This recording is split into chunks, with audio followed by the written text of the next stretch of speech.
प्रयागराज महाकुंभ में मची भगदड़ के दौरान लोगों की भीड़ में कुचलकर राजस्थान के केकड़ी में रहने वाली एक महिला की मौत हो गई। भगदड़ के दौरान महिला अपने पति से बिछड़ गई थी, लेकिन फिर वो जीवित नहीं मिल सकी। केकड़ी क्षेत्र के सियार गांव निवासी बुजुर्ग राम नारायण बैरबा को ये नहीं पता था कि धार्मिक यात्रा पर अपनी पत्नी के साथ महाकुंभ में स्नान करने का उनका उत्साह उन्हें जीवन भर के लिए अकेला कर देगा। वे खुशी खुशी संगम की ओर बढ़ रहे थे जब अचानक भीड़ का संतुलन बिगड़ गया और भगदड़ मच गई। इस भगदड़ में उनकी पत्नी उनसे बिछड़ गई। राम नारायण ने भीड़ में अपनी पत्नी को ढूंढने की हर संभव कोशिश की, लेकिन वो नहीं मिली। इसके बाद उन्हें अपनी पत्नी की मौत की खबर मिली और उनका शव मिला। दरअसल 28 जनवरी को प्रयागराज के महाकुंभ के दौरान मची भगदड़ में केकड़ी क्षेत्र के सरवाड़ थानांतर्गत ग्राम सियार की 60 वर्षीय महिला निहाली देवी पत्नी राम नारायण बैरबा की भी मौत हो गई।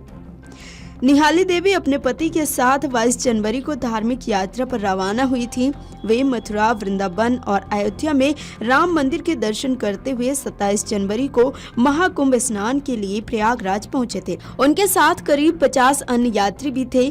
28 जनवरी को वे महाकुंभ में स्नान के लिए संगम तट की ओर बढ़ रहे थे जब रात करीब 2 बजे भगदड़ मच गई। वे अपने इच्छित स्थान से लगभग 300 किलोमीटर की दूरी पर थे। इस भगदड़ में पति पत्नी एक दूसरे से बिछड़ गए। राम नारायण ने अपनी पत्नी को ढूंढने की हर संभव कोशिश की, लेकिन उनका कोई पता नहीं चला। अगले दिन दोपहर करीब 12 बजे कंट्रोल रूम से सूचना मिली कि उनकी पत्नी का शव लखनऊ अस्पताल में है।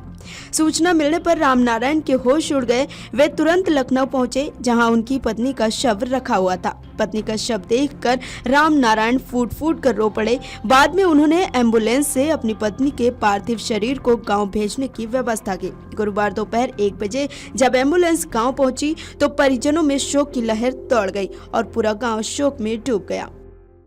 अमर उजाला जीवांजलि के सारथी की मदद लें और महाकुंभ में स्नान जरूर करें।